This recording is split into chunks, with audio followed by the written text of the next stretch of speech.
Hello, everybody. It's Grizzly from Lexington, Kentucky, coast to coast, around the world. Welcome back from the last show. We're live again. I have a special guest on stage, Mr. David Mills. Does he have some information from us that we're going to enjoy? Maybe we'll get some questions answered that we don't know about. But who knows? Let's go to Mr. David and see what he thinks. How you doing, Mr. David? Well, I'm doing great. Glad to be on. All right. So tell me a little about yourself. Well, I'm 48 years old. I live in Indiana, which if anybody in the Bigfoot world knows, Indiana is growing for sightings and everything. Yeah, we're at in Indiana. I live east of Indianapolis, a little town called Greenfield. Oh, okay, yeah. Yeah, not too far, just a hop, skip, and jump down to probably one of the, well, they call it the greatest monster hunt ever, the Mill Race Monster. Yes, So we float flat rock quite a bit, trying to, see what we find. We've actually found some rock structures out there. Don't know if it was really anything or not. Some kids down there playing joke or not. No tracks, all sand. So who knows how long they've been there. But yeah, I'd say researching and investigating. I go a lot on my research from eyewitness accounts. I mean, there's so much information. I mean, we can say regurgitate information all night long. Right, It's the same stuff everybody talks about. Just maybe my point of view matches some people's, but it probably doesn't with a lot. My feelings what they are. And I always tell everybody, sir, that number one, nobody's an expert. That's exactly right. Everything that we encounter, research, interview people is all theories and theorized. Sure. And it's all hearsay. That's exactly right. There might be a few out there that actually interact with these, whatever they are. I think they are some sort of animal. But I've been doing this, like I said, over 15 years now. I said probably 15 years, 4 years ago. So, we're climbing up there. But the fascination's been with me since I was a kid. I grew up in Oklahoma. Oh, wow. Southwest Oklahoma. You don't hear a lot about the Southwest, more the Southeast, but had friends that hunted Boggy Creek, seen the movie Boggy Creek, and I actually seen it before I seen the Patterson-Gimlin film. In the early 80s in Oklahoma, small town Oklahoma, you didn't have a lot of material to research back then. So you just go off your buddies' stories and what their dads have told you and your own personal accounts, which I have had some. And now that I've looked into this so long, I would have to say I've probably been pretty close to them, but never actually physically seen them.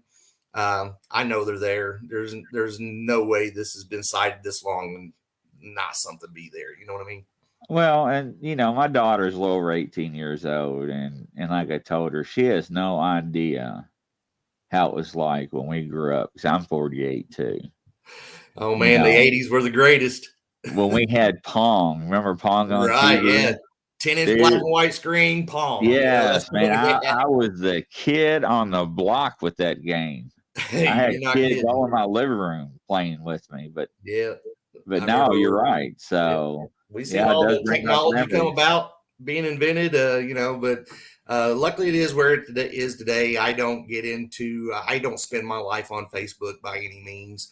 I think it's an addiction, honestly, but, that's one I try to stay away from. I try to, spend my time with my family and then also be out in the woods and investigate and do what I really love to do. We do dual purpose a lot of times. We hunt and fish, and we're always got our eyes on for Bigfoot or proof of, or signs of. Right.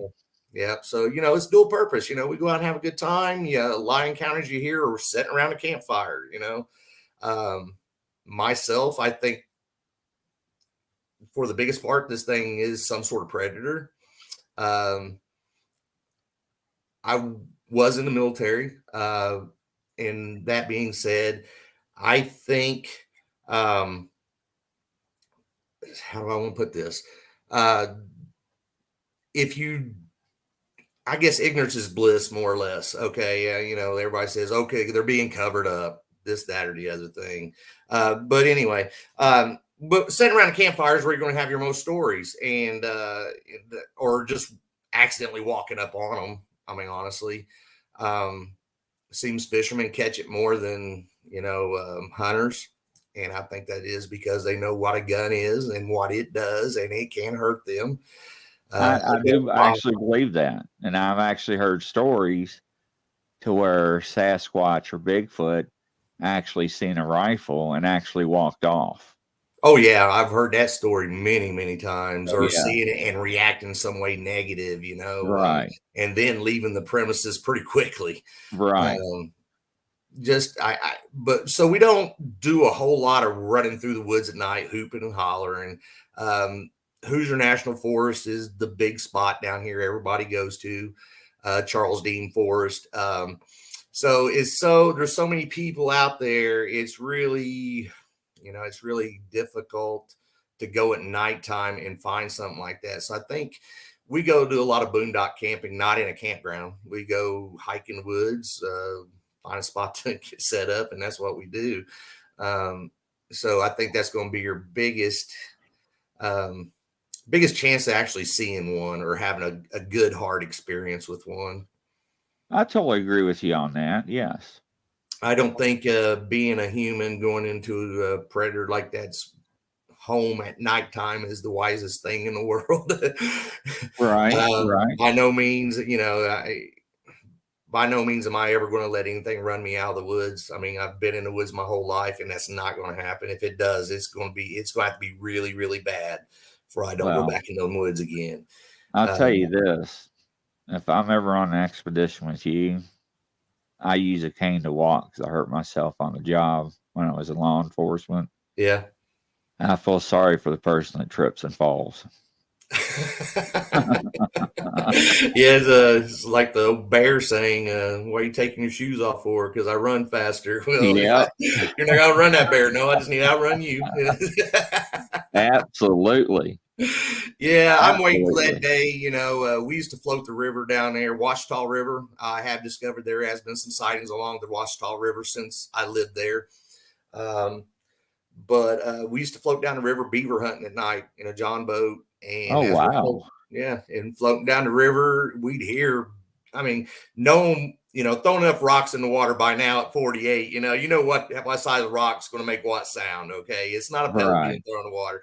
I'd say this is a rock about the size of a basketball probably, and you'd hear that as we're floating down the river, kind of following us, thud, I'd ask Dad, what is that?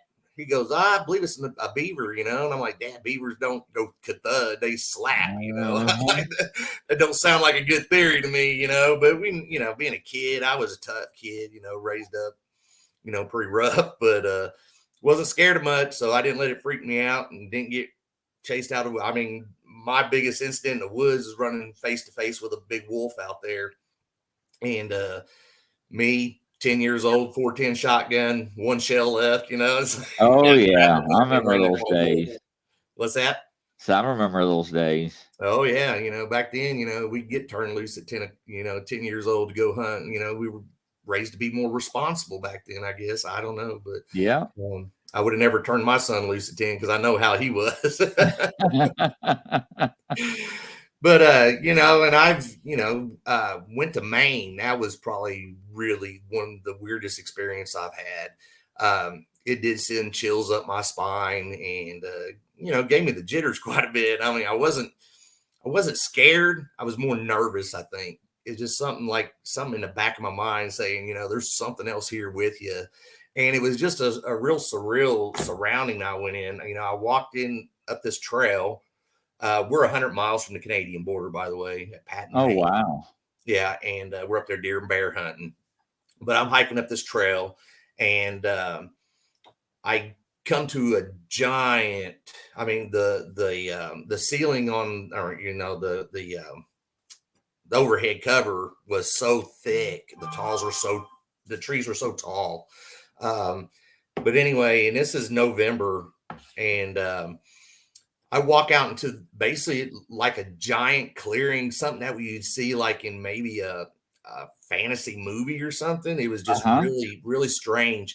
Just like 7 little creeks coming through and joining and intertwining through this perfectly covered, um, moss covered everything. It was just all moss covered. It was really, really cool. I have pictures of it somewhere from that trip, but when I stepped in that clearing, it just was something just really rubbed me wrong. I felt the hackles on the back of my neck stand up, and I'm like, it doesn't feel right. But I went Right, out, I right. went about 100 yards into it, threw my tree on it, or I stand on a tree and climbed it, and that's where I sat the rest of the day. But it was really strange. And I've walked into those walls of smell, bad odor that you smell out there in Right. Oklahoma. Just be walking along, all of a sudden it's just like it just came from nowhere. It's like, what is that? There's something dead around here, and you're looking around, I'm looking around, you wouldn't see anything, there was just nothing there. And I said, it's awful strange. It's so strong. It smells like I'm standing right on top of it, but I don't see anything. And out in Oklahoma, you got rattlesnakes, copperheads, and everything else. So you're pretty aware of your surroundings when you're walking through the woods out there. Mm-hmm. That is correct. Yeah. That But is correct. it's just I just feel it's been around for a really, really long time. Where it comes from, I can't say. Some people may be right and say it's friendly forest people. I don't get that all of them are that way. I mean, there's too many bad sightings and bad encounters with them for them all to be good. But you do hear the occasional good story that comes out of people. But you just kind of have to sift through all that and see what you think. I don't try to put myself into one area where I say, hey, this is 100% what it is, because there's no way I can do that. We do post stuff on Facebook, but we don't post all these branches leaning against trees and whatnot, because I've seen enough deadfall. I can stand underneath the tree and pretty much tell you every way, which way everything fell from to make this happen. Right. It just, people just want to be so excited about having that encounter because it's blown up so big. Everybody wants to see one until they see it, I think. And I'll touch on that a little bit later. But what you're saying right now, and first off, I want to thank all the admins and moderators on Facebook for letting me go live in their groups. I greatly appreciate it. That means a lot to me. Thanks for showing me love. I'll return the gratitude any way I can. So thank you. Is that people do believe in certain ways when it comes to Sasquatch, and they are stuck in believing this way is the only way. Yes. And the problem I have with that is that the people that I interview and speak with, there's so many different encounters with this creature, animal, beast, whatever you want to call it. It seems like there's like 4 or 5 different classifications that we can talk about. You have your one group that says it's flesh and blood only, and if you don't believe, you don't join my group. Right. Yeah. And I'm thinking, well, first off, we're not SS, so don't brainwash your members, right? Right. Scientist has taught us what to believe in and what not to believe. That's they also tell us what we hear, we have not heard, what we've seen, we have not saw or unseen, or something like that. Right. But then you got monsters washing up on beaches across the world that are unexplainable. Right. Fishermen in their nets catching things that are monsters that are unexplainable. Right. And what really kills me is when they wash up on beaches, you have the civilians down there freaking out, taking pictures and poking it with the stick and blah, blah, blah, blah. And all of a sudden, the city or county government comes down with the backhoe and buries it on the beach. Yep. And it's like, where's the flatbed pickup truck? Take it back to the lab. Let's look at it. I mean, you got it right there. Why not? Right.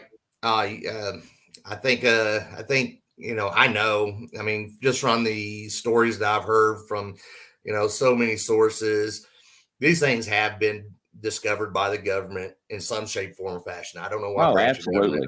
absolutely. Absolutely. They have been killed. They have been reclaimed. That Absolutely. leaves the big question: is why don't they want you to know? Um, Follow and the money. Well, yeah, you follow the money. That's a big theory. It's going to hurt outdoor recreation all the way around. Everybody's going to lose billions and billions, maybe even trillions of dollars. I don't really think they can actually set forest aside if they were to say that they existed. I mean, how are you going to control something that can't be controlled? I mean, you can't say, it's not like you could put them in one area and say, hey, you have to stay here. That's not going to work. It's not going to work at all. So, but the camping, the fishing, the hunting, I think any wise outdoorsman that has not had an encounter with Bigfoot, Dogman, whatever, or even a lot that have. Okay, a lot of these people that see this that are hunters, a lot of them are older men that have been around a bit. And a wise hunter would say, okay, in 40 years of hunting, I've seen this thing at 100 yards away or 50 yards away, whatever. And now I'm never going back in the woods. I don't think an avid outdoorsman, you've had that one encounter in 40 years. What's the chances of you doing that again, unless you go back to the same spot and they just happen to be there? That's true. I'll take that. Yeah, I mean, I don't, but I do feel people go missing from time to time, and it's due to these things. But as far as being a friendly or a forest creature, yeah, I agree with that. They are a forest creature. They've definitely mastered their environment. They're perfect camouflage. But then you get into the stuff you can't explain, and that's what everybody wants to shun. It's like you got trackways and snow leading into an open field and just vanish. That's right. These things step behind a tree and are just gone. That's right. It's You like got them on flare, right, and they just shrink they to a just little shrink ball and just disappear and go away. Right. So Yeah. So my other theory to this is, it's popular with some people, but I don't really care who is popular with it because that's what I feel, just because that's the way my mind works, I guess. Since I was a kid, I've always been in, super enthused with aliens. Right. And then I started hearing reports of aliens with Bigfoot, aliens I coming have out of too. spaceships. I don't know exactly how much of that I believe unless you got this one story, great. Now, if you get 10 others that saying they saw this same thing, different areas, not knowing each other, anything like that, then you got to start looking at it. If more than one person says it, you got to look at it, I think. But you hear about the orbs of light in the woods, very, very big. And a lot of times, but it's scrubbed from reports for unknown reasons. That these orbs showed up before or after or even during a Bigfoot encounter or sighting.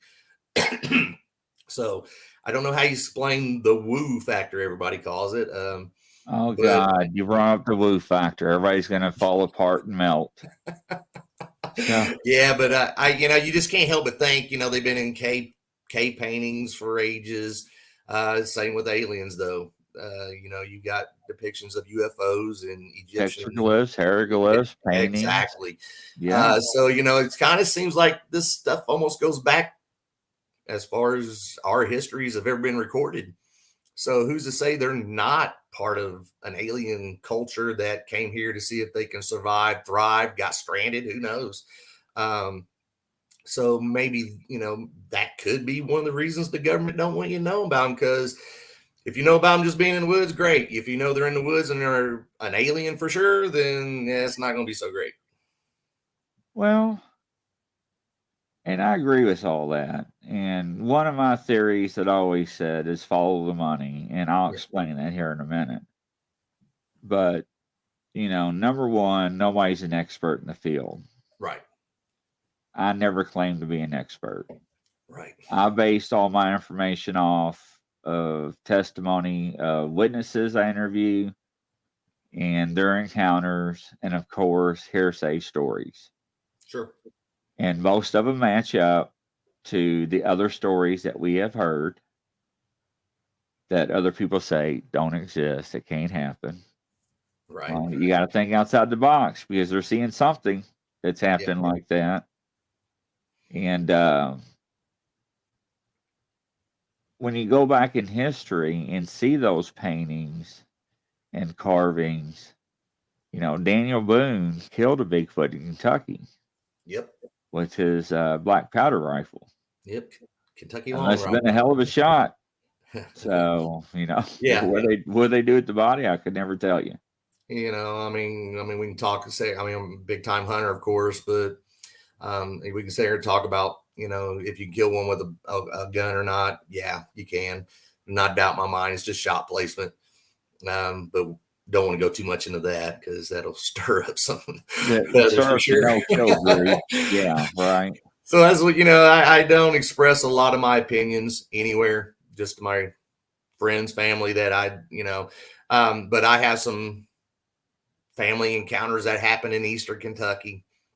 You know, my grandpa told me a story of, you know, I told some other people this, but I'll say it again. You know, my grandpa told me a story when he worked in the coal mines down in Kentucky, Eastern Kentucky. I believe he said it was in the mid to late 30s.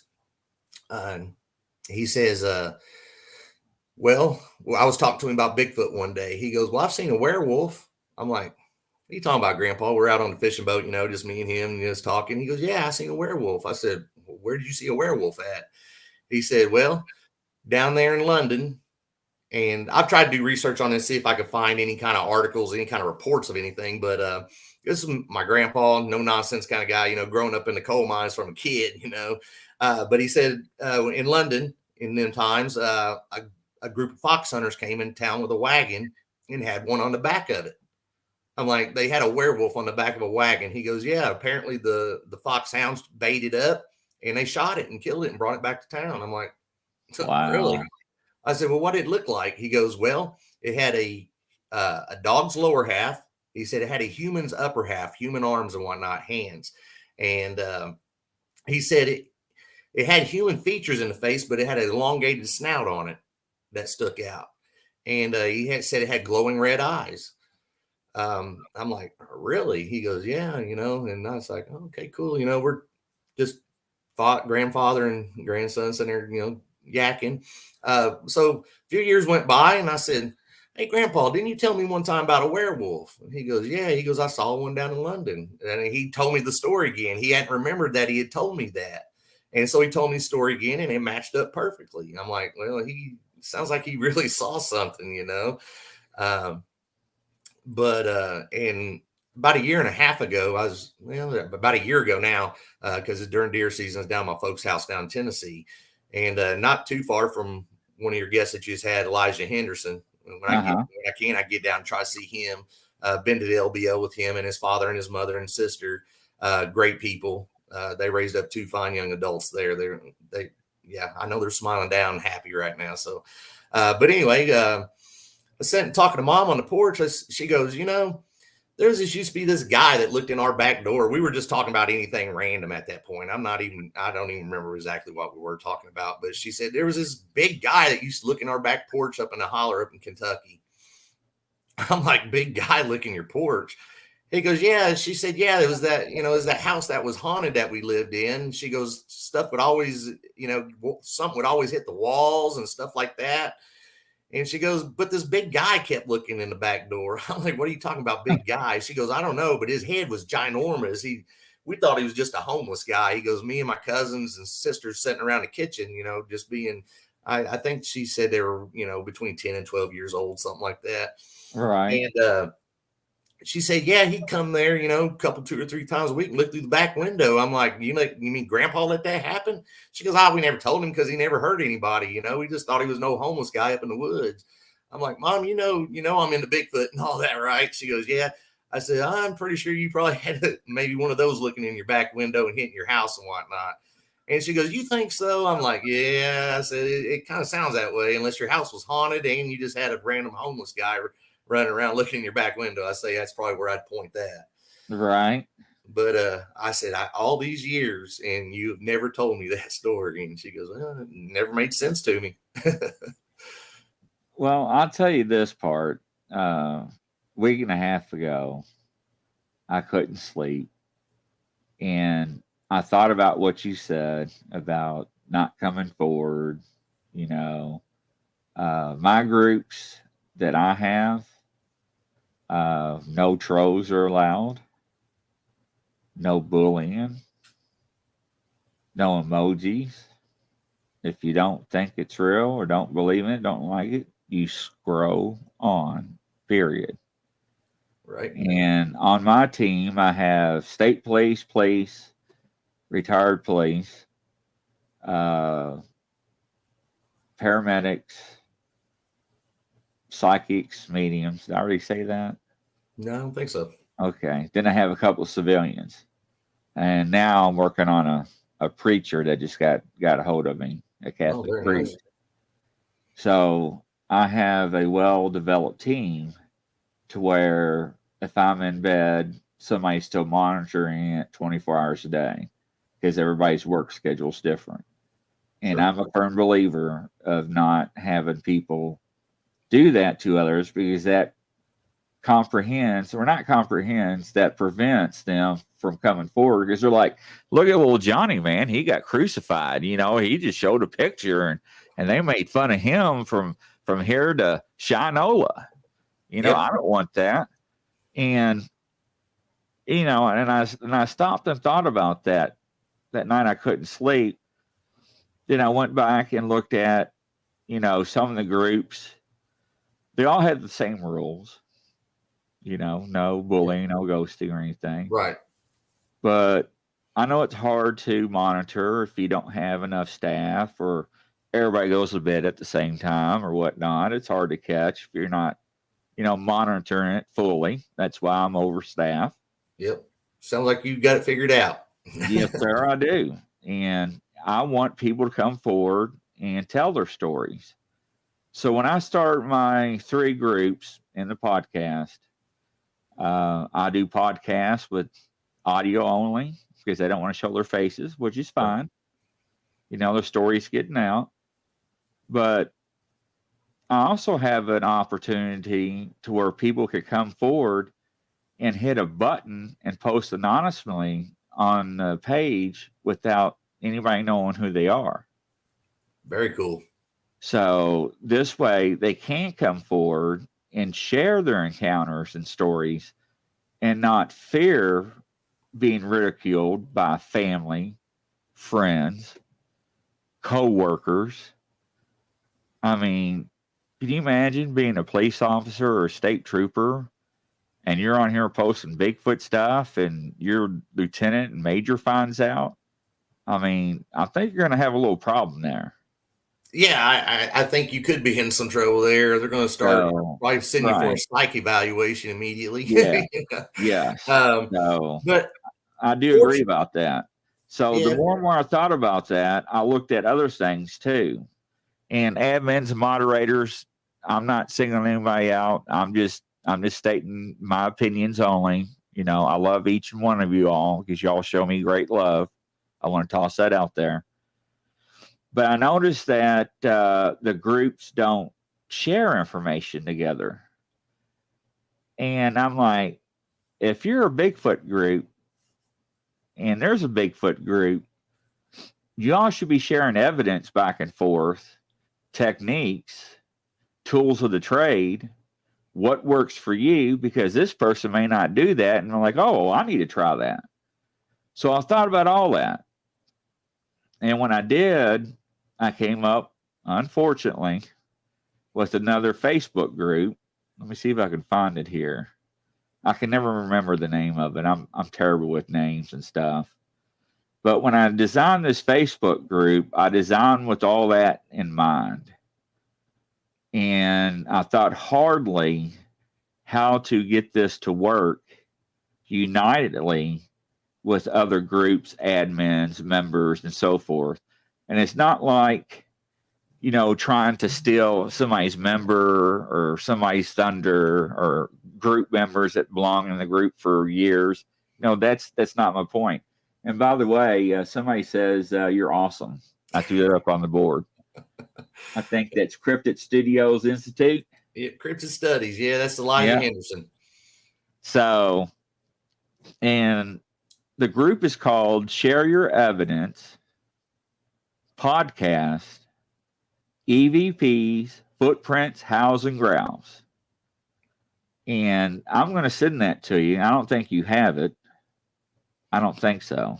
Yeah, I'll definitely look that for sure. And the reason why I have that there is for people like you that do research and you do have evidence, you know, you could share it Right. with other like minds. Absolutely. And they're not going to judge you. They won't. Right. That's me, by the way. Yeah, I catch flack at work. I mean, they don't really give me flack for it at work. I'm actually a service manager of a pretty large plumbing company for plumbing division. So my boss and CEO and owner, they're always, well, Dave, are you going Bigfoot hunting this weekend? I'm like, yeah, I'm heading out this weekend, but it's become just a running little funny thing around the shop, just because they know the kind of guy I am, how serious I am, usually. But I like to have fun too, joke around, Oh, absolutely. But I'm responsible for a lot of money every year, so there's a business side to me too. So they know what kind of guy I am, so they really, a few of them have actually started looking into it and trying to figure out how crazy I am, I guess. But right. Yeah, we have our little group too. We have a Facebook group. But sorry about that. Okay. Have our own little Facebook group too, and our little team that goes out. It's me, my two brothers. Sometimes my wife goes with us, but she's definitely not a believer. She ribs me more over than about anybody, I'd say. That will change. But so I am, I mean, they've already been taken into custody or whatever, how you want to say it, possessed by the government in some way, shape, form, fashion. So they know they're there. Believe that. I don't feel if you even kill one, you're going to do any good by bringing it anywhere. I think you're just going to find yourself in a lot of trouble. A lot of trouble, and I think the National Guard will be there before you get the body out of the woods, because you're going to have to call people to help carry it out. Yep. And those people are going to be in shock and awe. They're going to call people that know what they're doing. They're going to call people that know what they're doing to help so-and-so, little Johnny. And somebody in law enforcement's going to find out. Right. And they're going to make a phone call. And before you got the body out, the National Guard shows up. Yep. So, in all the Facebook groups, I know you don't like me saying this, but first thing I do is cut off the head and one of the hands. Yeah, I mean, I'm totally that. Yeah, if I ran across one dead, or now I tell you, if I'm in the woods and I'm armed, which I always am in the woods, and I ran across one, as long as it didn't make any attempts to me, if I thought my life was in danger, I'm going to take my chances and I'm going to shoot. I mean, there's no doubt about it. If I have time to shoot, I'm going to shoot. But I'm not going to go out there intentionally hunting them. We call ourselves legend hunters, but that's just, we look at a lot of different things, cool stuff, other cryptids, but nothing as serious as Bigfoot. Dogman is our second, probably. Ladies and gentlemen, we are a no-kill people, so I just want to throw that disclaimer out there. I don't want anybody to think we're actually out there hunting them for trophies or anything. So that's right. And like I said, it would have to be a life-threatening situation. I'm not, your self-preservation is going to kick in, and if you're armed, you're going to shoot. But anyway, that's not ever our intention. We just my intention is to have that encounter where they're 10 feet from you, GoPro on chest, and this thing's raising his arms, screaming and yelling and hooting and hollering at you before he gets gone. That's ideal. Right. I mean, if you can catch that video that's clear, there's going to be people that's going to rip it apart too. So basically we're in this just actually have our own encounter, actually see it with our own eyes. I know I've been near it. I want to see it. But if I can catch that 10-foot video, 20-foot video, this screaming and hollering at me, with good size comparisons, with trees and whatnot, I think it's going to be a lot harder to tear apart than a lot of evidence. Well, it is. And, unfortunately, like I was telling everybody on the show previously, it seems like no video or picture is ever good enough for anybody. No. If it's too blurry, it's fake. What is that?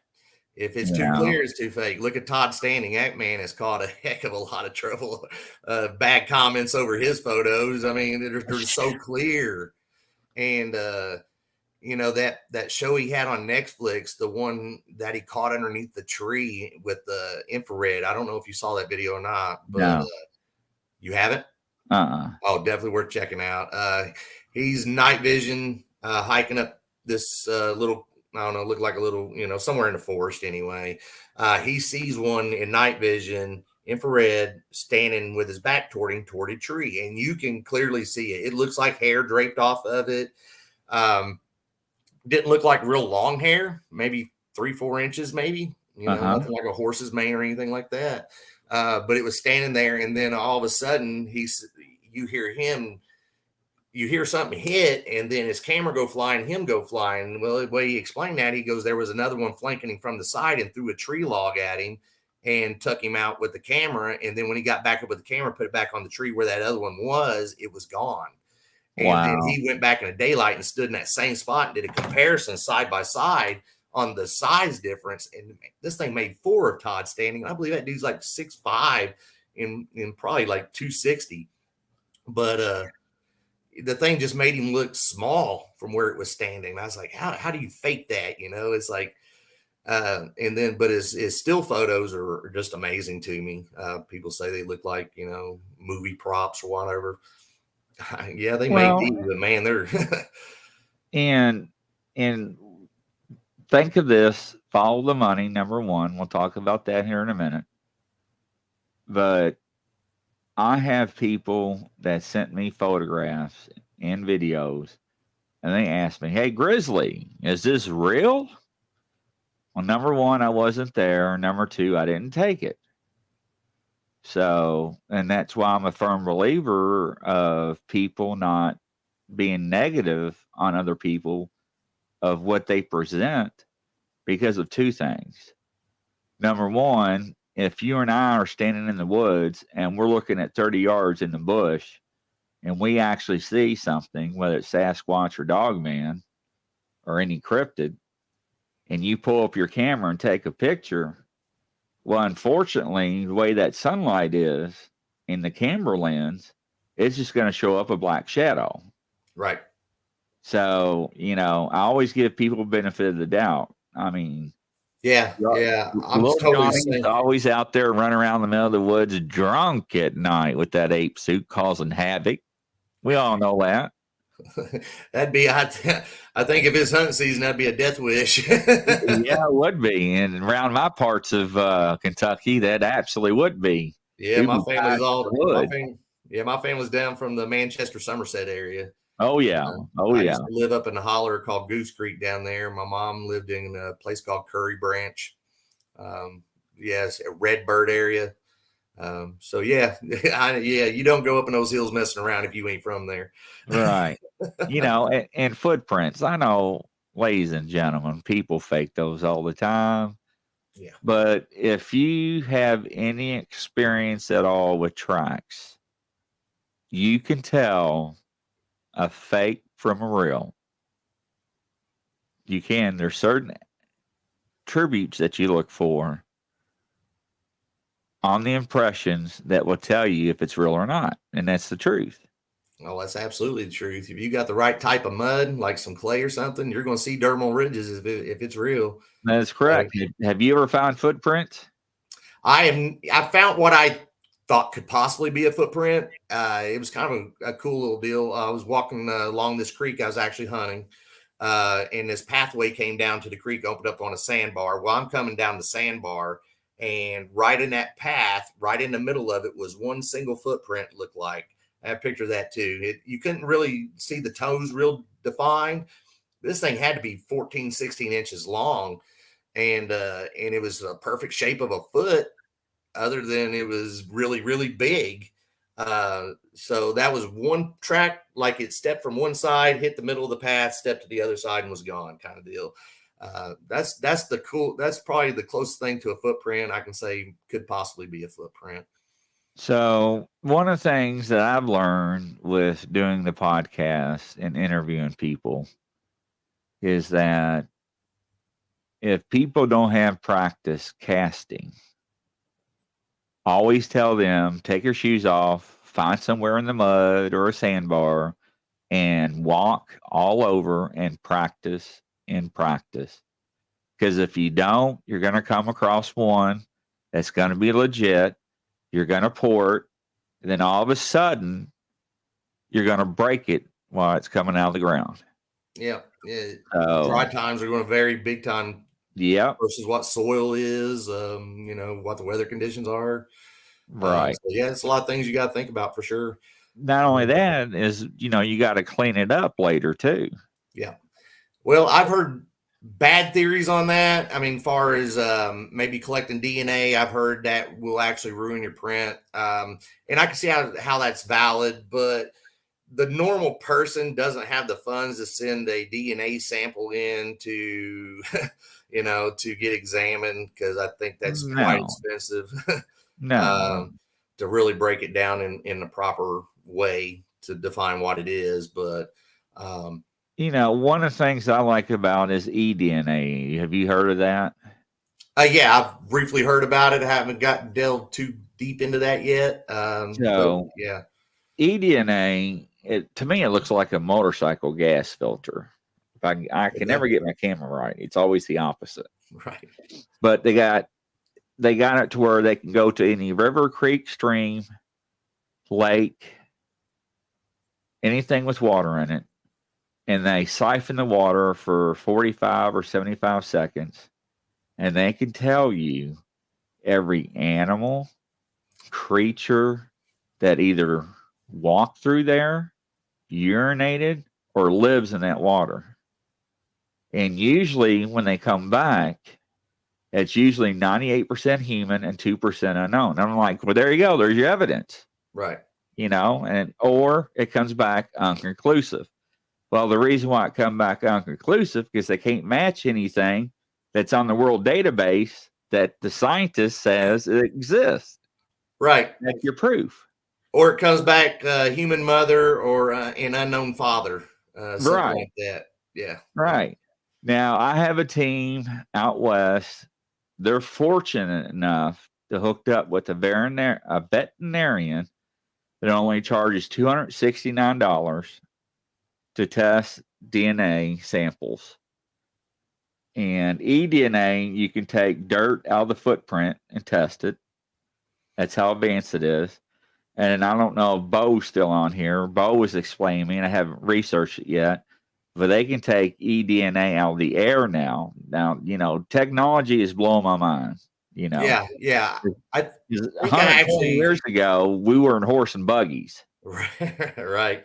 Yeah, I think I actually heard about that. I think it was the Olympic project using that around the nest they found or something like that. I think it was actually called environmental DNA or something like that. Something like that. Yeah. That's why it's eDNA. When you said every animal's been through that, I said that clicked. I said, yeah, I seen them going to do that out there. And I'm actually going out there next May to the Olympic Peninsula and spending a week.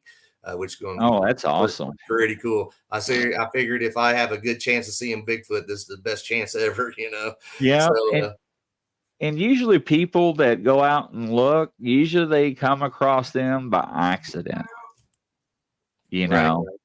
So yeah, I think so. Yeah, most of the stories you hear, they're either moved into a new house and stuff starting to happen weird, or they're just hiking through the woods, being really quiet and run into them, or sitting around the campfire, just enjoying the evening, or just crawling into your tent. Curious. Yeah. I think so. I think they're curious of what we're up to for sure. I do believe they're a flesh and blood creature, but where they're from, I couldn't say. And some people say that they're not, which everybody has their own opinions and theories. Like I said, nobody's an expert. Absolutely. But I said follow the money earlier. We're going to touch bases on that here in a minute. But Expedition Bigfoot, everybody watches that show mostly. And especially a lot of people interviewing. And they were in, I forgot what location, what state. But anyways, they ran across an older guy. The older guy was like, "What are you doing out here? Do you have permits to be out here?" "Yes, we're doing a documentary, blah, blah, blah. We are recording, but we're going to blow your face out."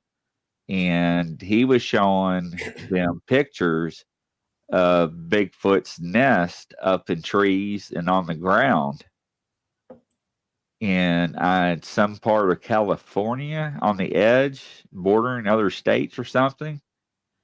And so word got out, and the government exercised eminent domain and confiscated 3,000 acres.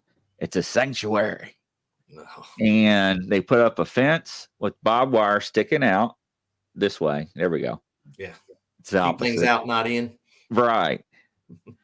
So, it's it seems like the government has a hand in a lot of different things like that. Not only Bigfoot. I mean, you hear about that kind of same scenario all the time in treasure hunting world. Yes, you do. Yeah. And to me, if you're out in the ocean and you find a sunken ship and you got $300 million in gold, that's yours to me. Ain't the country. They want I guess there's a finder's keeper law like 80-20 or something like that. You get 80%, they get 20. Well, and I tell you, I probably just won't say anything, take it and melt it down, and that way nobody can prove anything. I know it's worth more money like it is, but sure. Start making jewelry. Yeah, right. But when I say the government has a hand in a lot, look at the lumber industry. This is where follow the money comes into play. Yeah. Remember a while back, so many years, they found that spotted owl? Oh, yeah. And oh my gosh, they had to shut the lumber company down. They lost millions of dollars. They sanctioned I don't know how many acres of land to save this spotted little wooden owl and everything. And the lumber company lost millions of dollars and so forth. And, and I'm thinking, okay, Bigfoot exists. We all know. I don't care if you think or think they don't. They do. Right. There's too much evidence. But let's say that the American government acknowledges Bigfoot exists. What would happen to the lumber company? What would happen to our toilet paper, our paper towels, our furniture, framing houses, cardboard, all that? I don't know that they could shut all that down. I'm not saying they would, but they would set a lot of it to aside. Oh, I mean, it's probably put a big stall in a lot of things.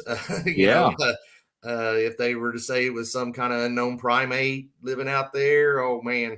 But then again, like I said, how are you going to block off an area for these things to stay and expect them to stay there? I mean, they're going to wander about like they normally would. I think you need to carry on business as usual at that point.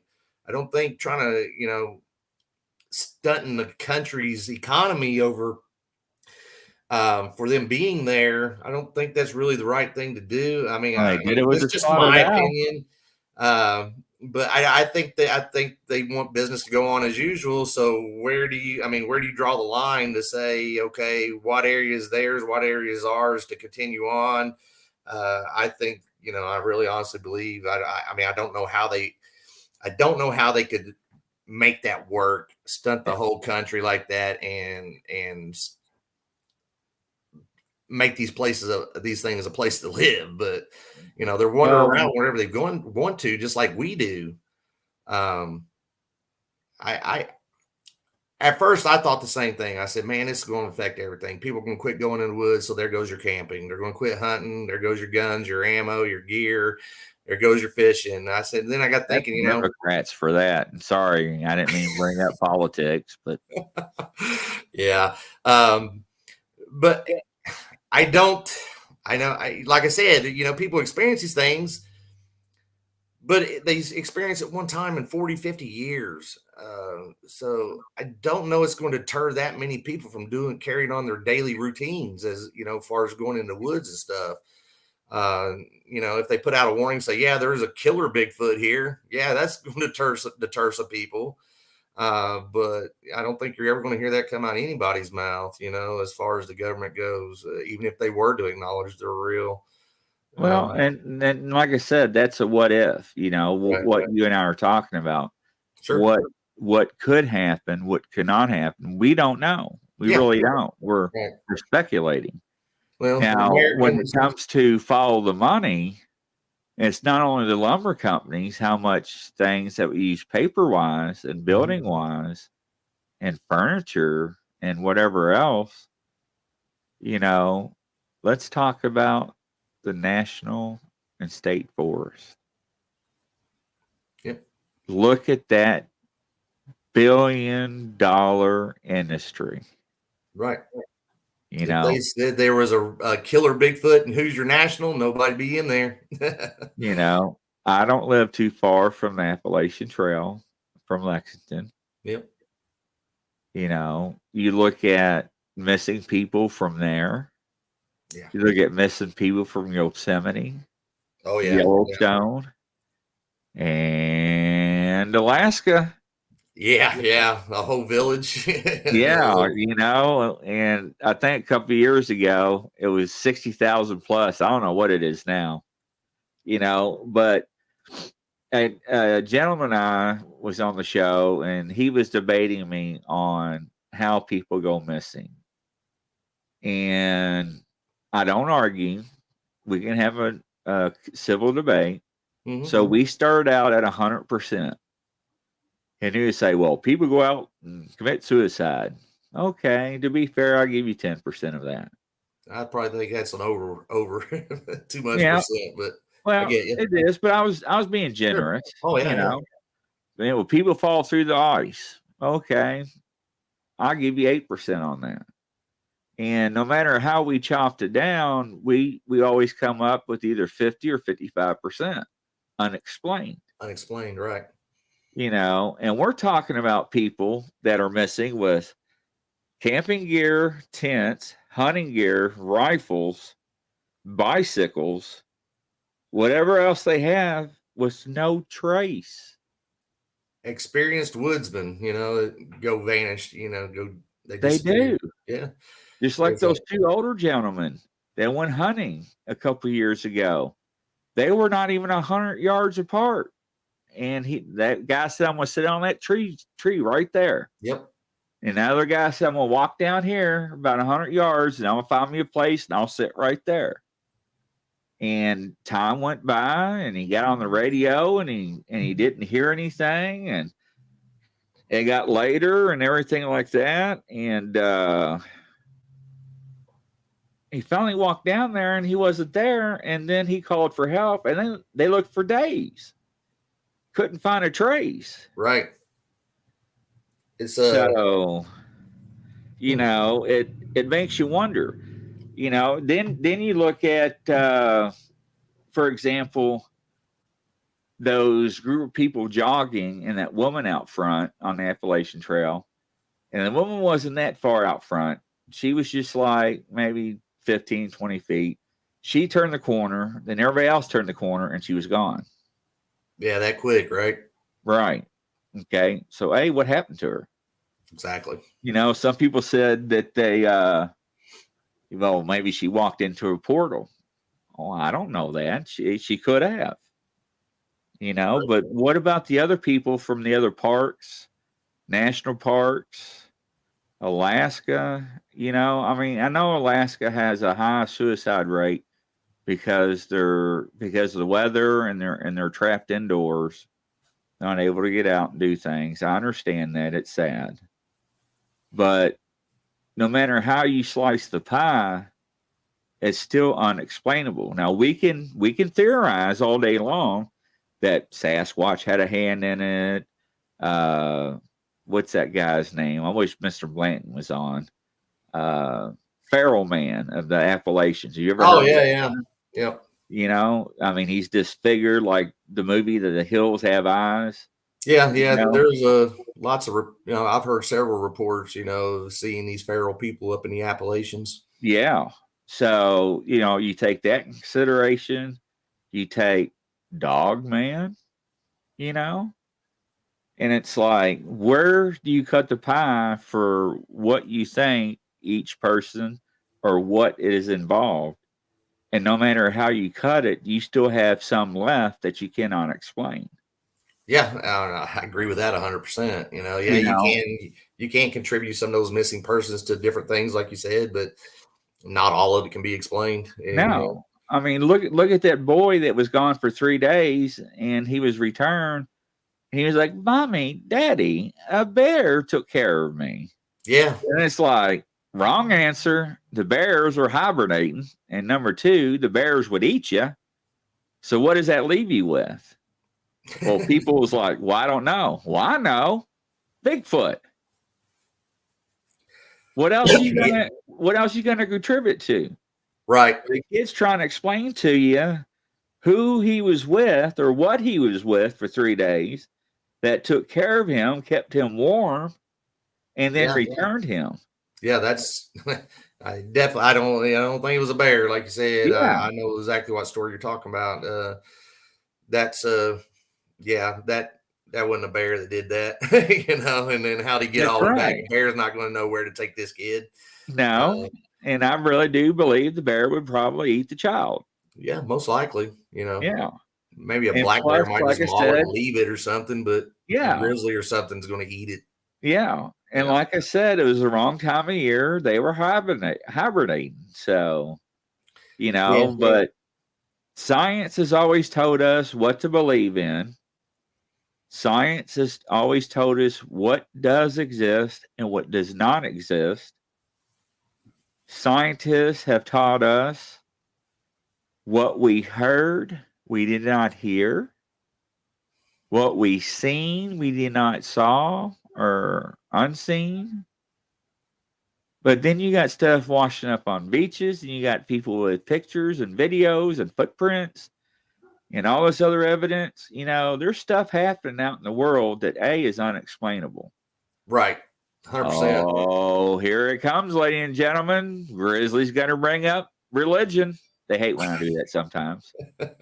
But, you go back into the book of the Bible, and this is no disgrace for anybody's religions, faith, anything in there. I'm a firm believer in the Bible, but there are books that are missing out of that Bible. Yep. Enoch, the John. That's the big one, I think. And some other ones. Now, who took those out of the books were human beings. Yep, 100%. Human beings made the Bible what it is today. Yeah, it's been translated, retranslated, republished. I mean, how much of it is actually what was really written?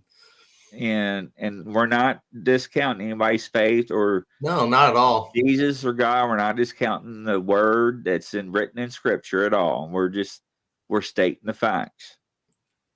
Now, God has said, and this is where I'm trying to get a Catholic priest that works in the paranormal on my team, which I think I got one. He just responded and wanted a meeting with me, which would be so awesome.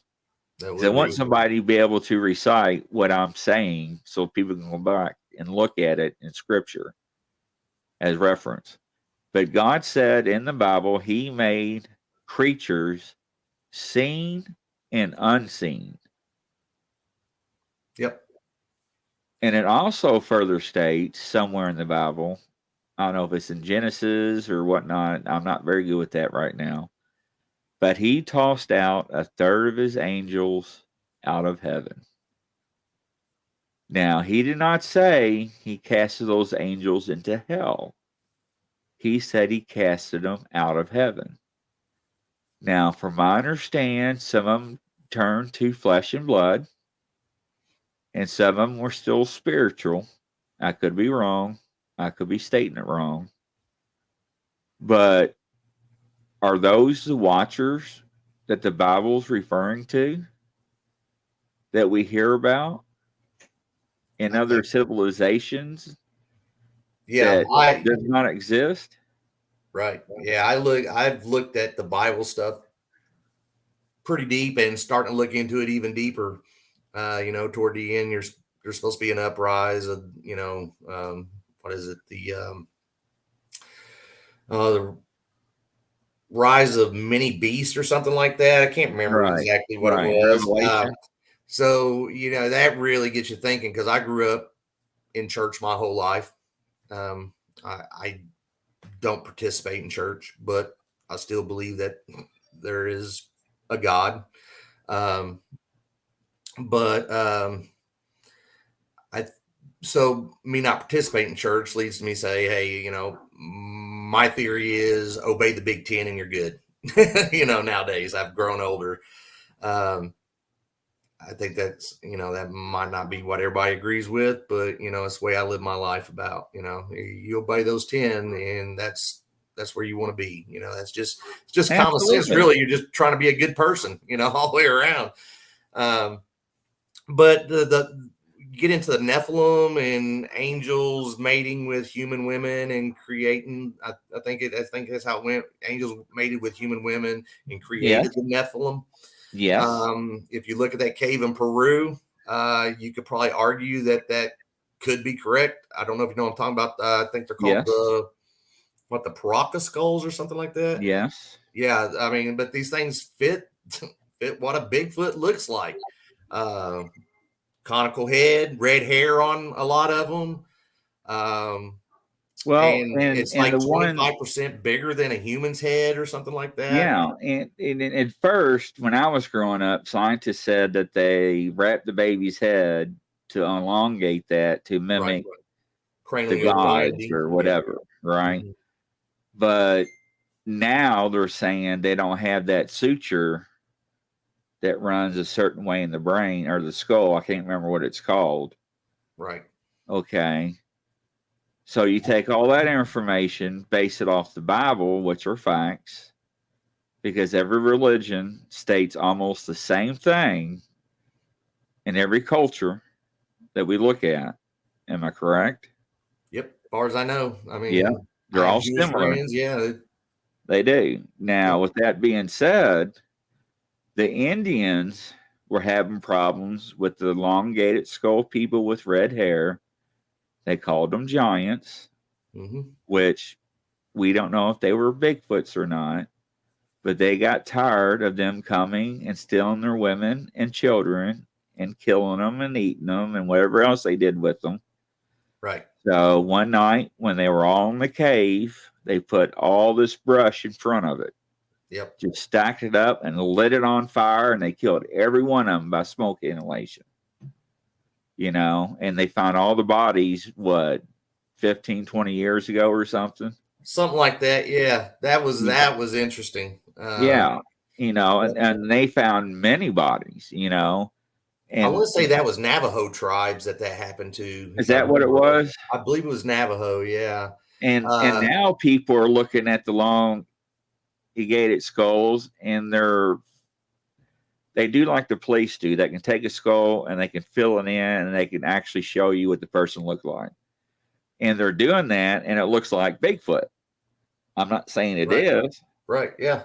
And but another thing about those skulls is that the brain mass in them would have been, I want to say, is like 15 or 20% more than a human's too. yes, Even with cranial deformation like that, you can't control the inside mass of the skull. So, I mean, you got cave full of these things that are way bigger than a human that match all the details. So, it's kind of hard to discount that. I think that's what I'm saying. There's just so many different ways you can look at this, and every different way, somebody has a good argument for it. It's they like, always will, because nobody's an expert and everything's a right. theory. Yeah. What I found But really interesting is out west. The way it's looked out west is, it's different than what we hear on the east. So it seems like it's almost older in the west to me. You hear right, about the Native Americans battling these things. Even in Oklahoma, there's actually a county named LaFleur County. You can look that up. It was I believe he was some sort of Native American, but he was with the U.S. Cavalry or something like that. And these things were doing that, and they dispatched this cavalry unit to go take care of it. And I suppose, the legend is that the battle took place and LaFleur ran straight into battle, and one of these things took a swipe at him and took his head off with one swipe. Oh, I believe it. So, to name a whole county after somebody like that legend supposedly happened to, and then you get like you said, that cave. I think was that cave where they burn them. Was that in New Mexico? Yes, that is. I thought correct. it was. Yeah. But what happened to all the bodies after that? They just disappeared, right? Well, and that brings me up to the giants. Even in the Bible, it said we walked among the giants. Right. And you look at David and Goliath. Mm-hmm. And I can't remember, the last guy on the show remembered the guy back in the early 1900s. The guy was almost 9 foot tall. I can't remember his name. And people were always standing next to him taking pictures. And he was so big, he had to walk on a cane, Right. Because his body mass. But I think he's still a Guinness Book of World Records holder. Yeah. And my philosophy, and I'm not saying it's right, is that it skipped generations, those genes, into his time when he was born. Mm-hmm. It states we walked among the giants in the Bible. We find skeletons back in the 1800s, early 1900s. That were found in Eastern Kentucky, even. Yeah, anywhere between 8 to 12 foot tall with double rows teeth. And back then, they would take pictures of them. They were in a casket or laying up against a sheet of wood or whatever, and show the difference between a regular human and these skeletons. And then they go back and try to find the skeletons, and they're gone. Right. Whoa. There's probably 25 of them in the Smithsonian Institute, 10 levels down or something. Yeah. I mean, where are they? You hear about that every time they find one, it turns into a hoax or something, or there was never nothing there. Well, why is this picture here then? I've seen a lot of those pictures. People standing beside these giant skeletons. Yeah, it is. And unfortunately, the government tells us what we need to know, what we don't need to know, and so forth, and what other powers to be that are involved, which I have no clue. Right. But when things disappear like that, there was a show that was on TV, I think it was a year or two ago, with two masonry people. I think they were cousins, and they were on the trail of huge skeletons. And they went back in history, and they found locations where the skeletons were found, who found them, the family members that had them, and so forth. And I think on the fifth show, it disappeared off TV. Oh, wow. Just vanished. And I mean, I was all up into it. If I'd have seen that, I would have been too. I mean, because episode. They were going and they were asking, like, hey, your grandfather had this skeleton, what happened to it? Oh, the Smithsonian took it. They go to the Smithsonian and like, we don't have no record of that. But they were asking certain questions out of certain people and certain officials. It really kept your attention focused. Yeah, I'd but say. Then that night that I was waiting for it to come on and it didn't come on, and I'm like, what in the hell? Then I tried to Google it and I couldn't find nothing. I'm like, well, what the hell happened? It had good ratings. Isn't that strange? Yeah. Well, give you another example. Independence Day with Will Smith. Yep. A lot of people don't know that the government scrubbed the transcript of that movie 13 times before it was released. No kidding.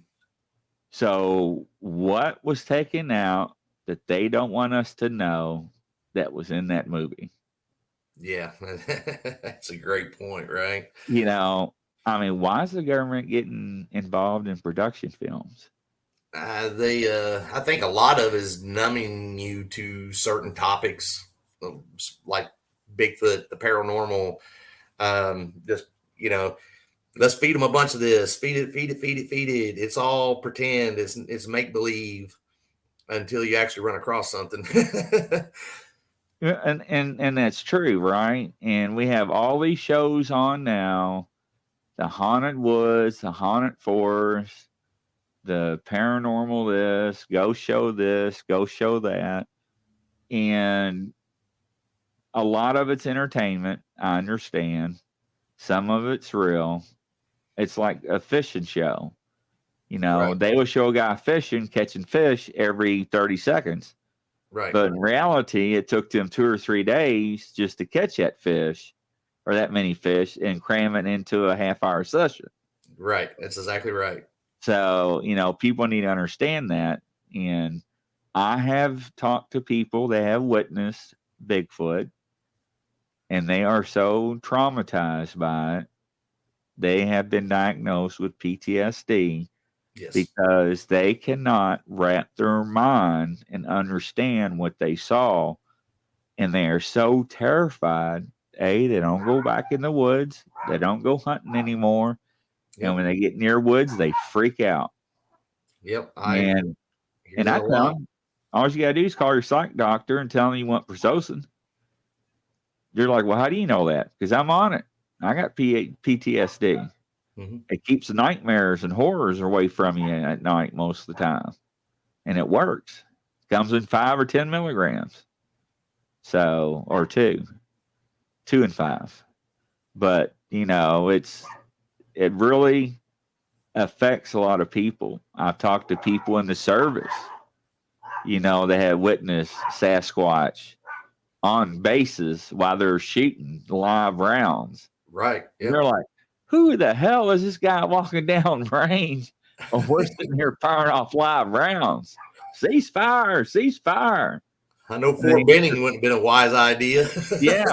And then they get in the spotting scope. They're like, that's not a person, you know? So it's real interesting. And when I say nobody's an expert, the reason why I say that is because there's so many theories out there.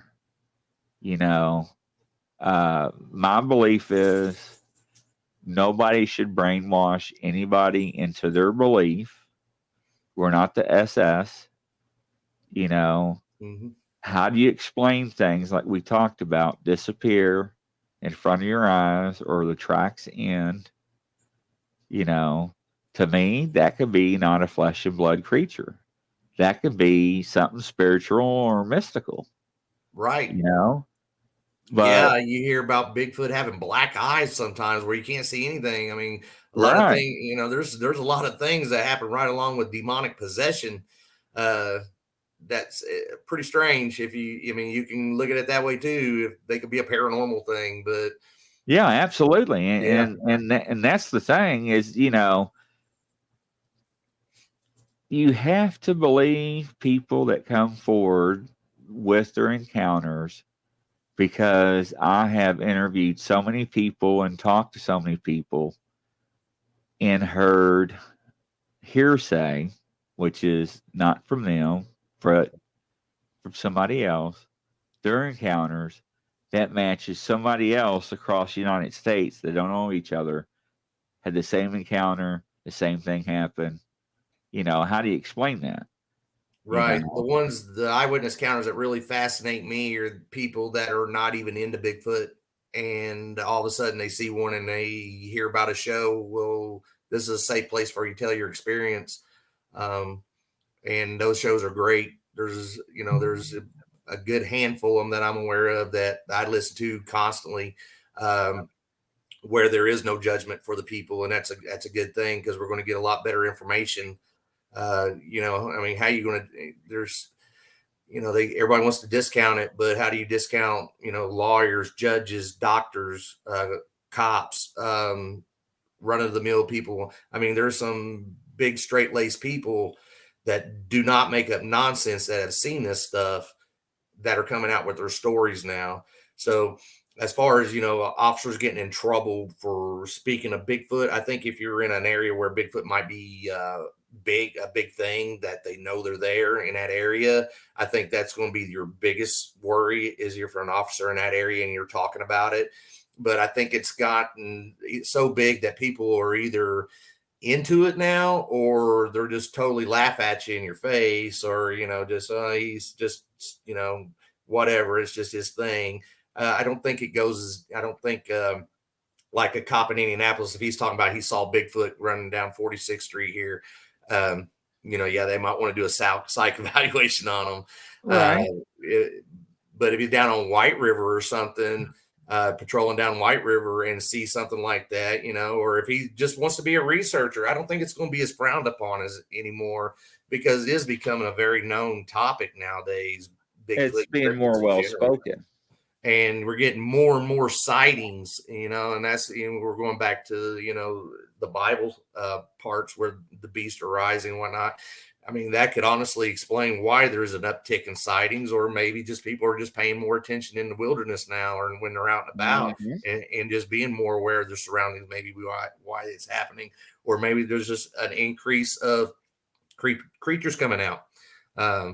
So, you can go any way you want to with it, is what way fascinates you. And, like I said, I'm not out trying to prove it to anybody. And I would love to prove it to my family just because all the ribbon I've gotten over that. But I don't really feel I need to prove it to anybody. I want to see it. I want to have that experience.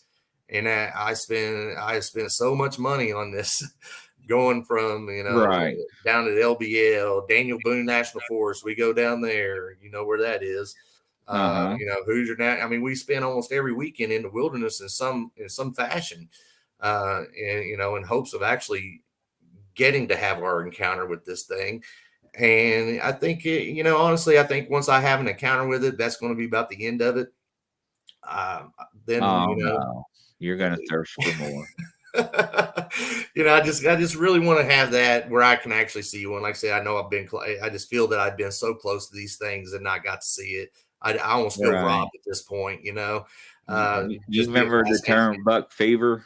Yeah, absolutely. You're going to have Bigfoot fever. After I see it, though, I don't see much of a point going back out there even bothering it. Let me go in the woods, do my thing, hunt my deer, hunt my turkey, do my fishing. Leave me alone. I'll leave you alone. Oh, you say that now. Huh? I said, you say that now just like everybody else. Once you have your encounter, man, you're like, what in the hell? I got to get more evidence. I got to get photographs, videos, man. This is but great. Then you start thinking, what's all that going to do for you? You're going to get heckled, like I said, unless you got groups like you that are out there and some other people, honestly, it would be the biggest excitement I get about it is hearing the stories. I love hearing people's encounters. I mean, yes. I just feel you get so much information out of that. And you can obviously, most of the time you can obviously tell who's not, on the straight and narrow about what they're saying. But it's the ones where their voice is trembling and they're in tears recounting their stories or reliving it again. And those are the ones that really grab me.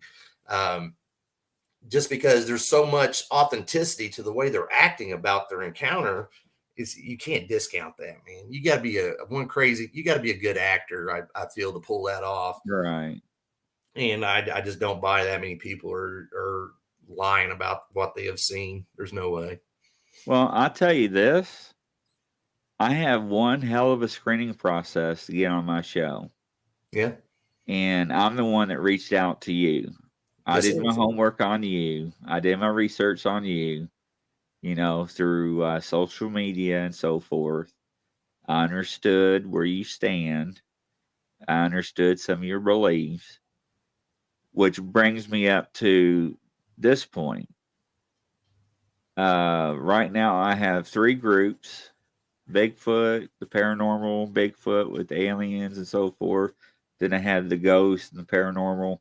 And I sent you that link. Did you see it? Yeah, I seen a link on there. I hadn't had a chance to open it up yet, but I will definitely It's check it out.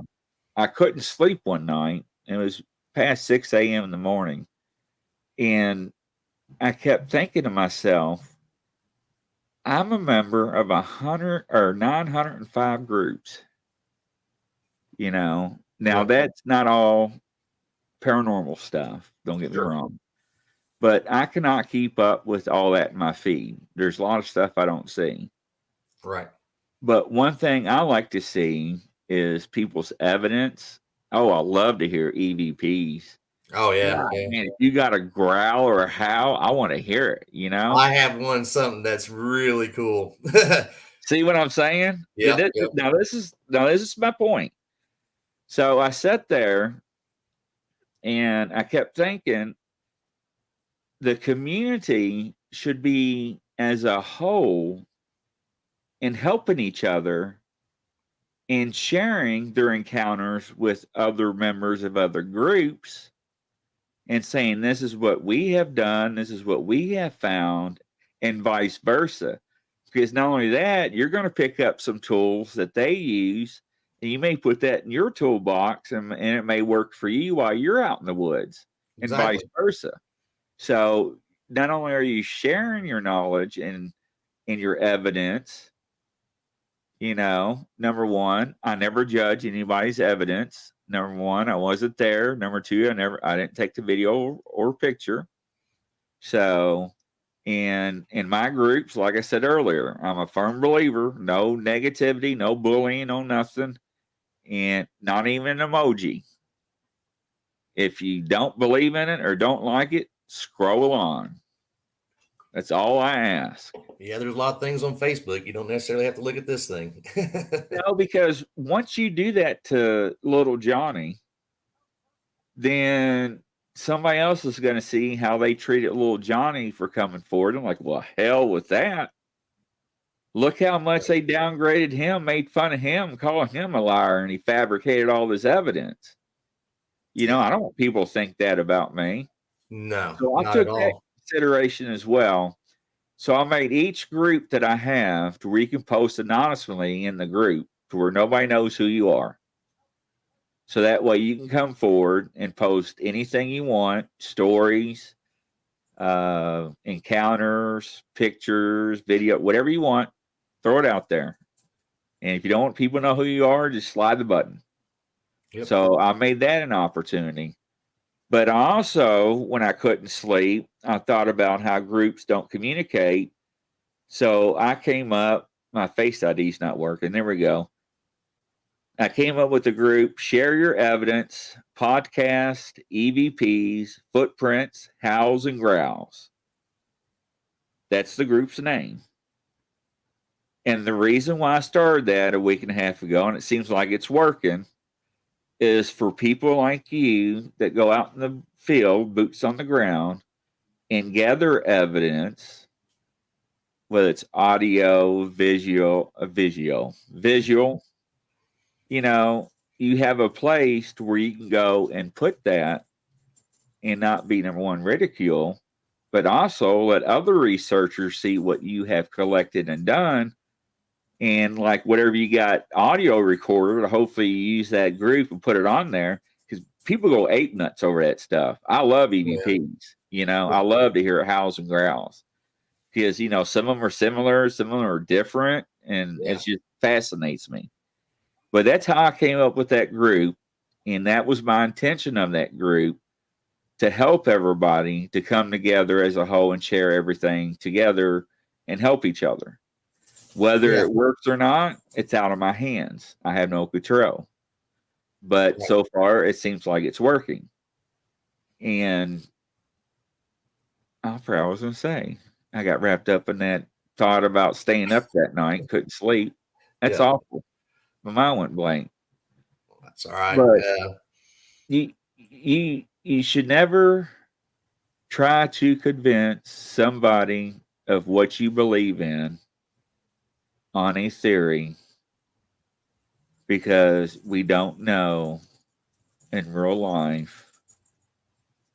Scientists either don't want to prove or scientists maybe don't want to deal with it right now, and they know it existed, or they know they exist for whatever reason. But each encounter is different. Yeah. They're not the same. And some of the things that happens in encounters in each genre of that, paranormal, Bigfoot, Dogman, there's a lot of things that actually coincide with each other in all three topics and more, even getting into alien stuff. So yeah, I don't see that you can discount anything at all until whoever says it's time for us to know what it is. We're not going to know. We can all have our own theories. I think the big, I tried something similar to what you were talking about, having everybody come in and put evidence in and try to figure out as a group, a collective, to get evidence together to figure out what this thing actually is. I actually was going to call it Unified Cryptid Hunters of America. But I never really did get that going. So it's awesome that somebody else thought of something very, very similar. I think the biggest reason I don't think you're going to get a lot of the top names helping you out on that. Big names in the Bigfoot world. I think there's a lot of money being made. What's that? Don't matter to me. I interviewed people before that's big. It's been on TV. Yeah. I just think there's a lot but everybody wants to be the one that's right. That is correct. So they're not going to give you any more information. Years, and I'm an expert. I know what I'm talking about. No, you're not. You just have a lot of encounters or a lot of experiences. Yeah, I have trouble with the ones that are saying, I've had 10 experiences in 2 years. I mean, it seems a little bit far-fetched sometimes. Well, I tell you now, I've got some people that will knock your socks off with their encounters. Yeah. And I'm just like, sometimes it's hard to keep a straight face. But then I wonder, what if? The things exist. How far do you think that things don't exist or don't happen? Where does it stop? We don't know. Don't know. You really don't. And that's what kills me about it, is that we don't know. And we don't have the scientists behind us helping us to find out the truth. Nope. Hinder, that's not help. The sad part. Yeah, for sure. And we have people that are well prepped in the field, well educated with classes and degrees in the field when it comes to, archaeology and primates and stuff like that. But they're still not experts. Nope. Like a pretty popular podcaster says, you don't have one in your garage studying it. You're right. And that's the same. You don't know. Nope. Nobody does. They don't know the truth. Yeah. But until then, we'll keep on thinking what we see and theorize what we believe in. Yeah, it makes it fun, right? Absolutely. I don't take it too serious. You lose friends when you take it too serious. Yeah, well, that's why I got the groups I made that are out there. Hopefully they use them as tools and resources. That's Ladies awesome. And gentlemen, you heard it from the one and only, one of the good guests of the shows this afternoon, this evening. But unfortunately, it's that time again where I must move on to the next show.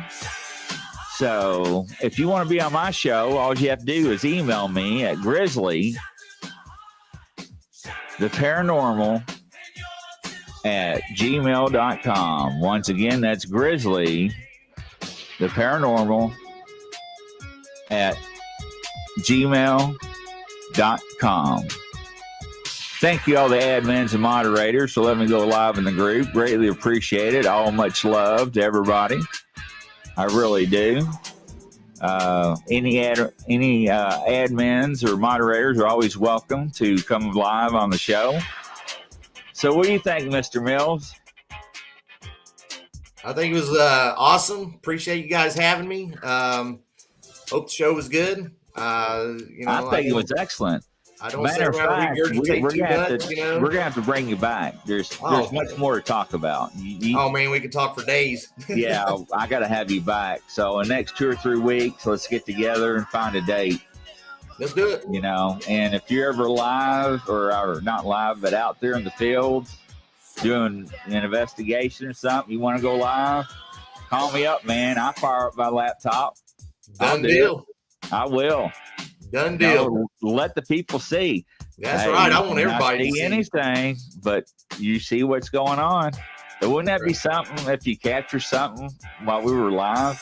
Oh man, that'd be earth shaking, I think, wouldn't it? Yeah, it would be. But if you have a chance, look at that link I sent you, and please share your information, especially the howls and growls or whatever. And I meant to tell you too, before I let you go, is that I found out by a guest on the show that actually a Bigfoot track, right? Mm-hmm. Every 2 inches is a foot on Bigfoot inside that track. Every 2 inches of the size of the track is how tall he is? How tall he is a foot. So people didn't believe me. I didn't believe it either. And I hear people jumping up off their chairs, getting to their karaoke cabinets. They hear that aluminum tape measure banging and cranking, and they're like, "Oh my God, I can't believe this!" You know, and like I tell people, measure your feet, measure your own feet. Right, you'll be surprised how accurate that is. Yeah, that's very interesting. Well, that's a tool you can take with you. I'm gonna go get me a tape measure right now. All right, buddy, Mr. Mills, I gotta let you go. All right. Thank you for everybody, coast to coast and around the world.